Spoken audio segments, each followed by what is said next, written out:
আমরা যখন দেখি 14, 15 থেকে 17, 18 বছরের কিশোর, তাদেরকে আমরা সামুরাই চাকু সহ আমরা তাদেরকে গ্রেপ্তার করি ছিনতাই কাজের সময়, এবং আমরা দেখতে পাচ্ছি যারা এদেরকে আমরা মামলা দিয়ে থানায় জেলে পাঠাই, আবার কিছুদিন পর জামিন নিয়ে আসে, এই পেশায় নিযুক্ত হয়। আসলে মাদকের যে একটা অপব্যবহার, এটা বস্তি এলাকায়, বিভিন্ন এলাকায় এটা প্রকোপটা অনেক বেশি। আমরা এই নিয়ে কাজ করতেছি এবং আমরা চেষ্টা করতেছি এটি নিয়ন্ত্রণে আনার জন্য। তো আমরা আপনাদের কাছ থেকে অনেক তথ্য পাই বা বিভিন্ন সোর্স থেকে আমরা তথ্য পাই দেশের যে আর্থসামাজিক যে অবস্থা, আমাদের দেশের যে রাজনৈতিক পরিস্থিতি, বিভিন্ন কারণেই এটি একটি চ্যালেঞ্জ।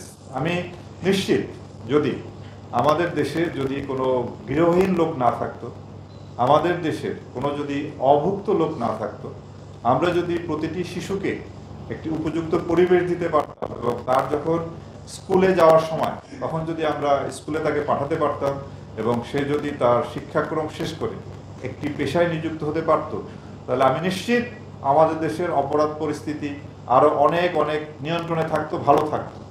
এই সমস্যাগুলো আছে। আমরা যখন দেখি 14, 15 থেকে 17, 18 বছরের কিশোর, তাদেরকে আমরা সামুরাই চাকু সহ আমরা তাদেরকে গ্রেপ্তার করি ছিনতাই কাজের সময়। এটি খুবই দুঃখজনক। আমরাও কষ্ট পাই যখন এরকম একটি টকবকে তরুণ কিশোর, তাকে যখন আমাদেরকে গ্রেপ্তার করতে হয় এবং মামলার আসামি হিসেবে কোর্টে চালান দিতে হয়, এবং এদের সংখ্যা কিন্তু একেবারে কম না। এবং আমরা দেখতে পাচ্ছি যারা এদেরকে আমরা মামলা দিয়ে থানায় জেলে পাঠাই, আবার কিছুদিন পর জামিন নিয়ে আসে, এই পেশায় নিযুক্ত হয়। আমরা এর যে প্রকোপতা, এটা কেবলমাত্র আইন প্রয়োগের মাধ্যমে, গ্রেপ্তারের মাধ্যমে এটা শেষ করা যাবে না। এটার জন্য সামাজিক কিছু ব্যবস্থা রাখা দরকার। হয়তো সমাজবিজ্ঞানীরা এটা গবেষণা করবেন, তারা নিশ্চয়ই আমাদের একটা দিক নির্দেশনা দিতে পারবেন, এবং সরকারের তরফ থেকেও যদি উদ্যোগ নেওয়া হয়, অর্থাৎ ক্রিমিনাল যে তৈরির যে প্রসেস, সেখানে যদি আমরা ইন্টারসেপ্ট করতে পারি, আমরা যদি এই শিশুদেরকে, কিশোরদেরকে শিক্ষা প্রতিষ্ঠানে নিতে পারি, তাদের যদি পড়াশোনার ব্যবস্থা করতে পারলে হয়তো এই অবস্থার অনেক উন্নতি হবে।